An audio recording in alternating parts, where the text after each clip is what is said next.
اس میں کوئی شک نہیں کہ لوگ الگ الگ انداز میں سفر کرتے ہیں، اور میں ایسے لوگوں سے بہت امپیتھی رکھتا ہوں پرسنلی. اور کتنے لوگ ایسے ہیں کہ اسی سفرنگ کی وجہ سے وہ ایتھزم کا شکار ہو جاتے ہیں جی، کہ چونکہ میرے اوپر ظلم ہوا، چونکہ میرے ساتھ غلط ہوا، اس لیے خدا نہیں، اب میں ایتھیسٹ بن گیا. تو جہاں تک سفرنگ کا تعلق ہے تو میں امپیتھی رکھتا ہوں، اور میں سمجھتا ہوں کہ ایموشنل سپورٹ ایسے لوگوں کے ساتھ ہونی چاہیے، کیونکہ they are the one suffering, right? وہ جانتے ہیں کہ وہ کیسا فیل کر رہے ہیں. لیکن اس کا یہ مطلب بھی نہیں ہے کہ جب سفرنگ ہو رہی ہے تو پھر خدا ہی ایگزسٹ نہیں کرتا. یہ ایک لاجیکل فلسفی ہے، اسے بھی ایکسیپٹ نہیں کیا جائے گا. سفرنگ اگر ہمارے اوپر آ رہی ہے تو اللہ کے نبی صلی اللہ علیہ وسلم نے اس کے پیچھے کے بھی کا جو تصور ہے وہ بیان کر دیا. اذا احب اللہ عبدا ابتلاہ، کہ جب اللہ کسی بندے سے محبت کرتا ہے نا تو اسے آزماتا ہے. تو ہماری سفرنگ بھی پرپز لیس نہیں ہے. بھائی میری زندگی میں اگر کسی کے اوپر کوئی سفر کر رہا ہے، تکلیف آ رہی ہے، آپ یہ دیکھیں کہ بھائی اللہ کی خصوصی توجہ میرے اوپر ہے. اب آپ بتائیں اللہ کا سب سے محبوب بندہ کون ہے؟ جو محمد رسول اللہ صلی اللہ علیہ وسلم. ان سے زیادہ محبوب کوئی ہو سکتا ہے؟ بالکل. نبی صلی اللہ علیہ وسلم نے فرمایا کہ جتنی تکلیف مجھے پہنچائی گئی ہے اتنی تکلیف کسی نبی کو نہیں پہنچائے گی. بالکل. اب آپ نبی کی تکلیفوں کو سامنے رکھیں، بھئی طائف میں کیا ہوا، مکے میں کیا ہوا، کیسے جسمانی تشدد ان کے ساتھ ہوا، ذہنی طور پہ انہیں تکلیف پہنچائی گئی، مالی اعتبار سے تکلیف پہنچائی گئی، ان کے گھر والوں کو شہید کیا گیا، ان کے اصحاب کو شہید کیا گیا، اور خود نبی کو شہید کرنے کی کوشش کی گئی. اور اس حال میں اس دنیا سے رخصت ہو رہے ہیں کہ چٹائی پر سو رہے ہیں، جسم پر داغ نشان پڑ جا رہے ہیں. حضرت عمر دیکھ کر رونے لگتے ہیں کہ یا رسول اللہ، میں نے قیصر و کسریٰ کو دیکھا کہ وہ اتنے شاہی انداز میں رہتے ہیں اور آپ تو نبی ہیں، ان کی کیا حیثیت آپ کے سامنے، آپ ایسی زندگی گزار رہے ہیں. نبی کیا فرما رہے ہیں کہ مالی ولی دنیا، اس دنیا سے میرا تعلق ہی کیا ہے سوائے اس چیز کے کہ بھائی اس مسافر کی طرح ہوں جو تھوڑی دیر کے لیے ایک درخت کے نیچے سائے میں آرام کرے پھر آگے نکل جائے. ایسی ذات اور ایسی شخصیت پر ایسی تکلیفیں آ رہی ہیں جو ہماری اور آپ کی تکلیف سے 100 گنا زیادہ ہے. جتنی تکلیف آئی ہو آپ کی زندگی میں، ذرا نبی کے زندگی کو پڑھ کے دیکھ لیں کہ کس کی تکلیف زیادہ ہے. میں سب سے کہوں گا جو ہمارے نان مسلم بھائیوں اور کسی بھی طریقے سے تکلیف میں مبتلا ہیں، آپ ایک بک لیں، A Short Biography of Prophet Muhammad صلی اللہ علیہ وسلم، مولانا ابو الحسن علی ندوی رحمہ اللہ کی ہے. اور اس کے علاوہ اور بھی بایوگرافی آف پروفٹ محمد کو جس نے صحیح معنی میں ایسے شخص نے لکھا ہے جس نے نیوٹرل چشمہ پہنا ہوا تھا، تو آپ ان کی کتاب پڑھ سکتے ہیں. اور آپ ان کی لائف میں جو پرابلمز آئی ہیں اپنے لائف کے پرابلمز کے ساتھ ذرا کمپیئر کر لیں. وہ شخص وہ ہے جو سب سے زیادہ محبوب اور بیلوڈ ہے اللہ کے نزدیک، اس پہ تکلیف آ رہی ہے. کیوں آ رہی ہے؟ چونکہ اللہ محبت کرتا ہے، اللہ پسند کرتا ہے. اللہ کے نبی نے فرمایا کہ انسان کو کوئی ٹینشن بھی آ جائے نا، ما اصاب من ہم او غم او کما قال علیہ الصلوۃ والسلام، کہ ایک ٹینشن ایک فکر بھی انسان کو لاحق ہو جائے، یہاں تک کہ حتی الشوکۃ یشاقھا، ایک کانٹا بھی چبھ جائے، اللہ اس سے پچھلے گناہ کو معاف کرتا ہے اور اس کے درجات کو بلند کرتا ہے. سو میں کہتا ہوں کہ اس سفرنگ میں لذت محسوس کیجیے. ظاہر ہے تکلیف ہوتی ہے، ہر انسان، بھائی میں بھی سفرنگ سے گزرا، آپ بھی گزرے، آپ کی سفرنگ کی نوعیت کچھ اور ہوگی، میرے سفر کی نوعیت کچھ اور ہوگی. ہر انسان اس دنیا میں سفر کرتا ہے کسی نہ کسی اعتبار سے. لیکن جب آپ ایسے ورلڈ ویو سے تعلق رکھتے ہیں جس میں یہ ہے کہ ایک کانٹا بھی چبھے، ایک ٹینشن بھی آئے تو ثواب مل رہا ہے، یہ آپ کو خود ایک مضبوط بنا دیتا ہے، مضبوط شخص بناتا ہے. اور آپ خود جب یہ سوچتے ہیں اور جب آپ کو یقین ہوتا ہے کہ بھائی اللہ چونکہ مجھ سے محبت کرتا ہے اس لیے یہ تکلیف آ رہی ہے، لہٰذا میں مزید اب اس کے دین پر قائم رہوں گا، اس کی اطاعت کروں گا، آپ دیکھیں آپ کو اس تکلیف میں لذت محسوس ہوگی اور آپ کتنے اسٹرانگ ہو جائیں گے مینٹلی اور اللہ کے محبوب بندے بنیں گے. سفر کر کے اللہ رب العالمین کی قربت جتنی زیادہ حاصل ہو جاتی ہے نا، وہ کئی سالوں کی نارمل عبادتوں سے بھی حاصل نہیں ہوتی. اور یہ میں نہیں کہہ رہا، یہ ہمارے علماء نے کہا ہے. بسا اوقات اللہ کسی کے درجے کو اوپر کرنا چاہتا ہے اور اپنے سے قریب کرنا چاہتا ہے، اسے ایسے مرحلے سے گزارتا ہے کہ وہ تکلیف والا مرحلہ ہو، چونکہ وہ عادل ہے نا، بالکل جسٹ بھی ہے نا. اب آپ کو اگر فوقیت دینی ہے تو آپ کا ٹیسٹ بھی زیادہ انٹینسو ہوگا، تو آپ اس میں پاس ہو جائیں گے تو پھر درجہ بھی ویسے ہی ملنا ہے. بالکل. تو اس لیے بالکل بھی ویسٹرن دنیا کے جو آرگیومنٹس ہیں اس سے بالکل بھی مروب نہ ہو. یہ بالکل کھوکھلے آرگیومنٹس ہیں. نعرے بڑے اچھے ہوتے ہیں، لبرٹی، فریڈم اور پھر پتہ نہیں کیا کیا. اب آپ شراب کی بوتل پہ زمزم لکھ دیں تو لیبل سے تو کوئی حقیقت نہیں بدل جائے گی. بالکل. آپ تھوڑا سا اس کے ان ڈیپتھ اتریں، دیکھیں، آپ کو سمجھ میں آ جائے گا اس کا کیا کھوکھلا پن ہے. اور میں یہی کہوں گا کہ ما غرک، وہ آیت جو ہے ما غرک بربک الکریم، ما غرک بربک الکریم، کون سی چیز ہے کہ تمہیں رب سے تمہیں دھوکے میں ڈال دے رہی ہے. کیا کر رہے ہیں، کہاں جا رہے ہیں؟ یعنی ففروا الی اللہ، این تذهبون، دوڑو اپنے رب کی طرف. کہاں جا رہے ہو؟ اللہ کی طرف بھاگو. दुनिया के इस झूठे नारों में ना फंस जाओ। जी अल्लाह यदऊकुम मिनल जन्नह व यदऊनकुम मिनन नार। अल्लाह जो है तुम्हें जन्नत की तरफ बुलाता है। वो आयत शायद मैं थोड़ी आगे पीछे कर रहा हूँ। हाँ, यदऊन इलन नार वल्लाहु यदऊ इलल जन्नति वल मगफिरति बिइज़्नि। ये दुनिया तुम्हें जहन्नम की तरफ बुला रही है, आपको यानी रौनक दिखाकर, आपको ग्लैमर दिखाकर, आपको झूठे झूठे अट्रैक्टिव नारों के जरिए, स्लोगन्स के जरिए, मेरा जिस्म मेरी मर्जी, और भाई फ्रीडम, लिबर्टी, इक्वालिटी, और ये सब के नाम पे क्या है, अल्फाज बज़ाहिर अच्छे हैं, भाई कौन फ्रीडम नहीं चाहता, लेकिन उसके पीछे जो कॉन्सेप्ट है वो बड़ा खतरनाक है, हकीकत खतरनाक है। वो आपको जहन्नम की तरफ ले जा रहे हैं। वल्लाहु यदऊकुम इलल जन्नति वल मगफिरति बिइज़्नि। अल्लाह तुम्हें जन्नत और अपनी मगफिरत की तरफ बुला रहा है। कहाँ जाओगे बताओ, अल्लाह की तरफ जाना है या कहाँ जाना है? हर इंसान तन्हाई में अपने आप पर गौर करे, सोचे कि मैं क्या कर रहा हूँ, और मैं अपना रब, यानी हम अब सांस भी ले रहे हैं ना, तो ये अल्लाह की नेमत है। बिल्कुल, हर सेकंड अल्लाह की नेमत में हम मौजूद हैं। आप अपनी सफरिंग को अपने ब्लेसिंग से कंपेयर करें तो सफरिंग कुछ नहीं है। आपके पास हाथ है कि नहीं है, पैर है कि नहीं है, आप सांस ले रहे हैं कि नहीं ले रहे हैं, आप बैठे हैं कि नहीं बैठे हैं, आपके पास पीने को पानी, खाने को खाना है कि नहीं है। अगर किसी के पास खाना नहीं है तो दूसरी नेमत है, किसी के पास पानी नहीं है तो दूसरी नेमत है। आप कंपेयर करें, वो रब जो आपको हर लम्हे अपनी ब्लेसिंग्स में रख रहा है, उस रब को ही आप इनकार कर दे रहे हैं। ये किस तरह की हिमाकत और बेवकूफी में हम मुब्तला हो जा रहे हैं, ये किसका नुकसान कर रहे हैं, अपना कर रहे हैं। लिहाजा इसको जरा संजीदगी से सोचें। ये दीन कोई अलग से चंद रस्मों का नाम नहीं है, ये दीन तो दरअसल दुस्तूर हयात है, जिंदगी का दुस्तूर है, जिंदगी का तरीका है। हम इल्म कैसे हासिल करें ये दीन बताता है, हम अपनी जवानी कैसे गुजारे ये दीन बताता है, हम शादी कैसे करें ये दीन बताता है, शादी के बाद की जिंदगी कैसे गुजारें ये दीन बताता है, हम तिजारत कैसे करें ये भी दीन बताता है, हम मुलाजमत कैसे करें ये भी दीन बताता है। तो शरीयत इस्लामिया तो जिंदगी के हर शोबे का अहाता की हुई। हमने उसको चंद इबादतों के साथ खास किया। हमने समझा कि सिर्फ नमाज रोजों का नाम जो है और मिसवाक कर लेने का नाम दीन है। यकीनन यह दीन का हिस्सा है और बहुत बड़ा हिस्सा है, लेकिन कामिल और मुकम्मल दीन का मुतालबा कुरान करीम करता है। या अय्युहल्लज़ीना आमनू दुखुलू फिस्सिल्मि काफ़ा, ए वो लोग जो ईमान ले आए पूरे के पूरे इस्लाम में दाखिल हो जाओ, कामिल इस्लाम में दाखिल हो जाओ। ये नहीं कि जब चाहा तब दीन पर अमल कर लिया और जब चाहा तब दुनिया और माशरे के स्टैंडर्ड्स के मुताबिक अमल करने लग जाएं। ये मुतालबा क्या करता है, ये दीन कुरान करीम क्या मुतालबा करता है, पूरे पूरे दीन में आओ, मुकम्मल और कामिल मुसलमान बनो, मुकम्मल और कामिल दीन पर अमल पैरा हो। यह है मुतालबा, यह है मुतालबा। लेकिन जाहिर है जब हजरत आदम अलैहिस्सलाम को अल्लाह रब्बुल आलमीन ने पैदा फरमाया और फिर तमाम फरिश्तों को बशमुल इबलीस को हुक्म हुआ कि अल्लाह के हुक्म है, अल्लाह का हुक्म है कि हजरत आदम के सामने झुक जाओ, उसने इनकार किया और क्या कहा, अना खैरुम मिन, मैं तो इनसे बेहतर हूं। खलक़तनी मिन नार, आपने मुझे आग से पैदा किया, व खलक़तहू मिन तीन, इसे तो मिट्टी से पैदा किया। उसने ये नहीं देखा कि हुक्म कहां से आ रहा है, इसने अपनी अक्ल के घोड़े को दौड़ाया। ये नहीं देख रहा है कि अल्लाह क्या कह रहा है, जबकि वो इस बात का इल्म था उसके पास कि अल्लाह तमाम कायनात का खालिक व मालिक है और अल्लाह की इताअत में ही कामयाबी है। लेकिन उसने महज अपनी अना के नतीजे में अल्लाह के हुक्म का इनकार किया। नतीजा क्या निकला, क़ाल फ़ख़रुज मिन्हा फ़इन्नका रजीम, जाओ अब जन्नत से निकल जाओ, जन्नत से निकल जाओ, आज से तुम मरदूद ठहरे। कुरान करीम कहता है आज से तुम मरदूद ठहरे। शैतान, अल्लाह रब्बुल आलमीन उस वक्त कितना नाराज हैं, उसके बावजूद अल्लाह से कह रहा है अंज़िरनी इला यौमि युबअसून, बस कयामत तक मुझे मोहलत दे दीजिए, कयामत तक।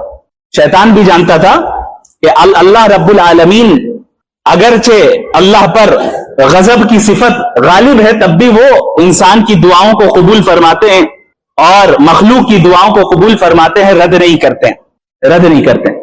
उसने कहा अंज़िरनी इला यौमि युबअसून, बस कयामत तक मुझे मोहलत दीजिए, मैं क्या करूंगा, लउग़वियन्नहुम अजमाइन, आदम और आदम की औलाद को सीधे रास्ते से हटा कर रहूंगा। चैलेंज, ये नहीं कहा कि मैं हटाऊंगा, कहा लउग़वियन्नहुम अजमाइन। जो अरबी जानते हैं वो इस उसलूब से वाकिफ है। लउग़वियन्नहुम अजमाइन, जरूर बिजरूर उनको सीधे रास्ते से हटा कर रहूंगा। ये चैलेंज किसे कर रहा है, वो अल्लाह को कर रहा है, अल्लाह को कह रहा है। मैं करके रहूंगा। अब आप देखें, आपने मुझे निकाल दिया, ये था किब्र, तकब्बुर। जब इंसान के अंदर तकब्बुर आ जाए ना, वो अपने खालिक को भी भुला बैठता है। फिरौन के साथ क्या हुआ? इख्तिदार और हुकूमत का नशा उस पर ऐसा सवार हुआ कि उसने अपने आप को रब डिक्लेयर किया कि अना रब्बुकुमुल आला, मैं तुम्हारा सबसे बड़ा रब हूं। ये किब्र का नतीजा होता है कि इंसान इसी दुनिया में अपने आप को वो कुछ समझने लग जाता है जो वो है नहीं, वो कुछ समझने लग जाता है जो वो है नहीं। और किब्र का नतीजा होता है कि इंसान बसा औकात अल्लाह के हुक्मों का सरी तौर पे इनकार कर बैठता है और इनकार करके वो कुफ्र में मुब्तला हो जाता है।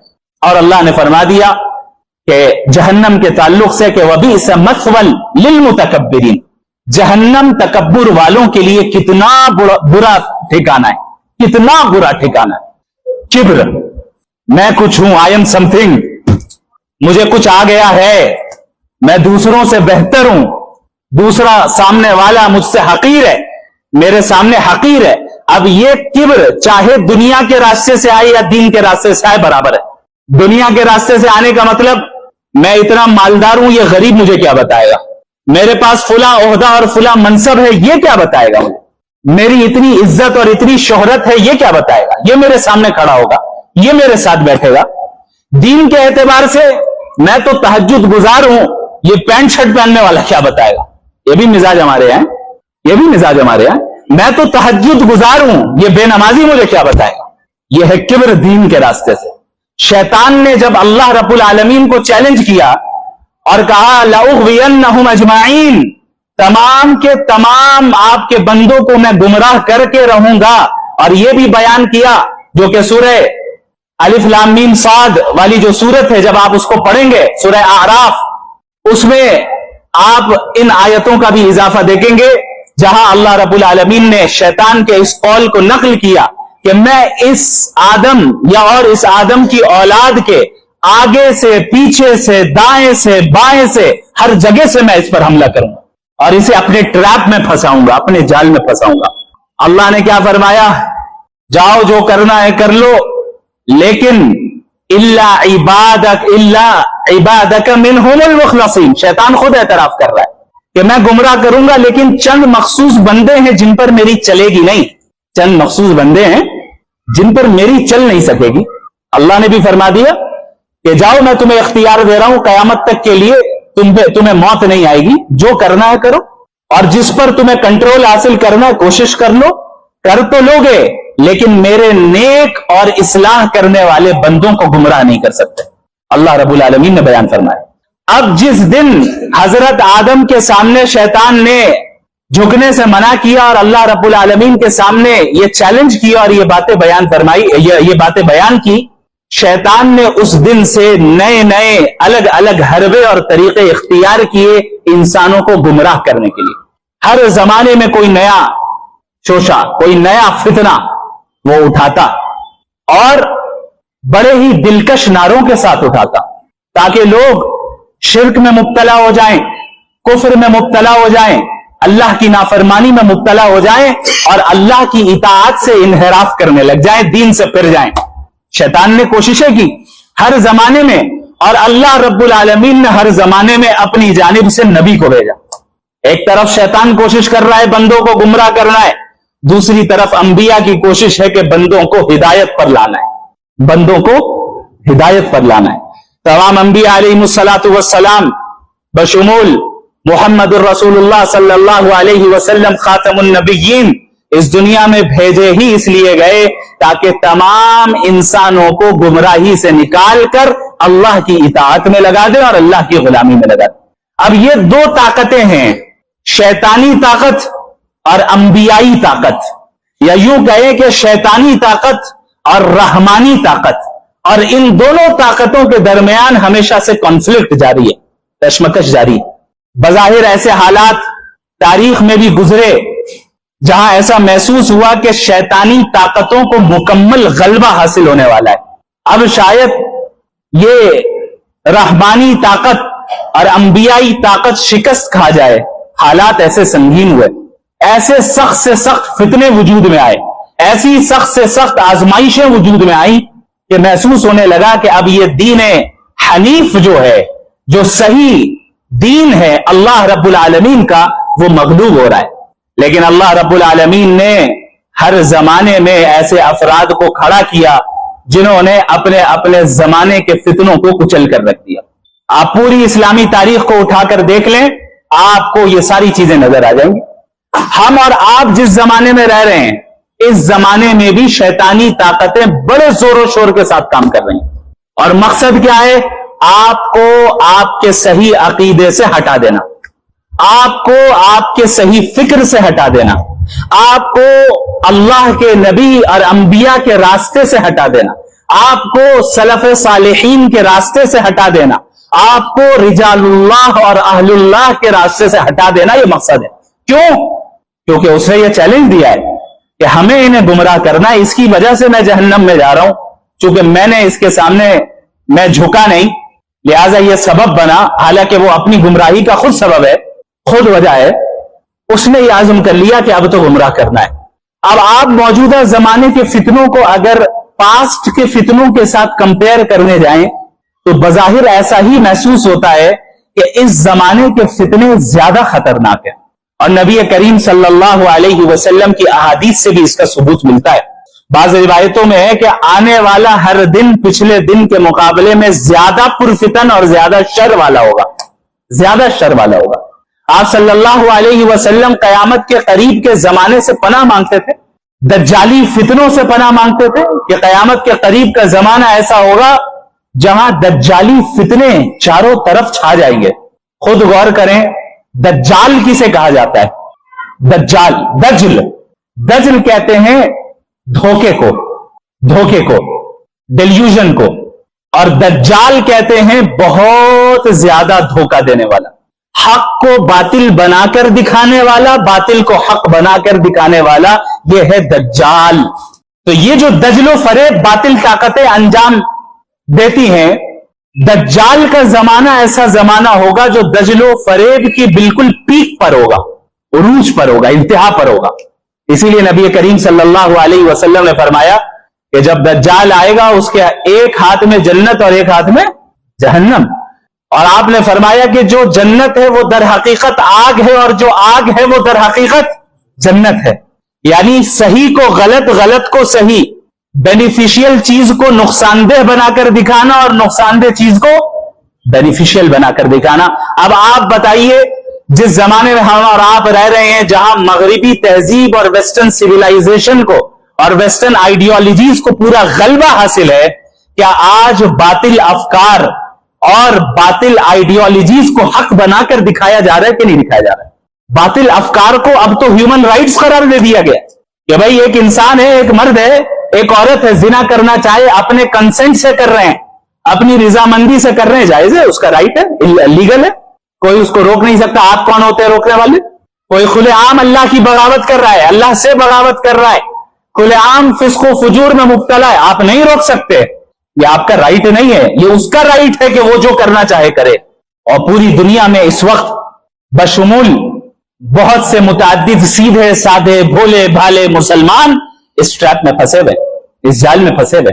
मगरिबी तहजीब अब अपनी आइडियोलॉजीज के जरिए दर हकीकत हमारे ईमान को खोखला कर रही है, हमारे अकायद को खोखला कर रही है, हमें लिबरलिज्म की तरफ ले जा रही है। कौन सी लिबर्टी? वो लिबर्टी जो दर हकीकत अल्लाह से बगावत करने के ऊपर लेबल लगा दिया गया उसका। अब आप शराब की बोतल पे जमजम लिख दें या जमजम का लेबल लगा दें और लिख दें अल हरमैन शरीफैन, तो वो पानी, वो बोतल जमजम थोड़ी होगा, वो शराब ही रहेगी।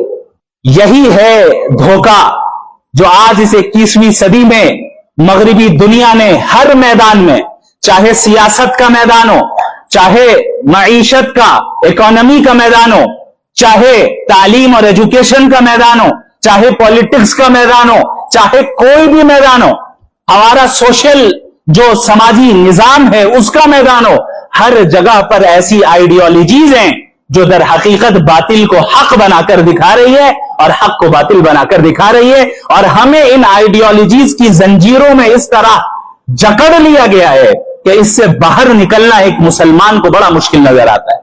बसा औकात मुसलमान भी कहने लगता है हाँ बात तो यही सही है, लेकिन आज के जमाने में बात तो यही सही है मुफ्ती साहब जो आप कह रहे हैं, लेकिन आज के जमाने में तो थोड़ा सा गौर फरमा लीजिए। यानी आप ये मान रहे हैं कि दीन आज के जमाने के लिए नहीं है, यही है ना। नबी सल्लल्लाहु अलैहि वसल्लम फरमा रहे हैं, ला युमिनु अहदुकुम हत्ता यकूना हवाहु तबअन लिमा जिअतु बिह। तुम में से कोई उस वक्त तक मोमिन हो नहीं सकता जब तक कि वो अपनी डिजायर्स को मेरी शरीयत के ताबे न कर दे। उसकी ख्वाहिशात, उसकी चाहत, उसकी डिजायर्स नबी की तालीमात के मुवाफिक हो, उसके मुखालिफ ना हो।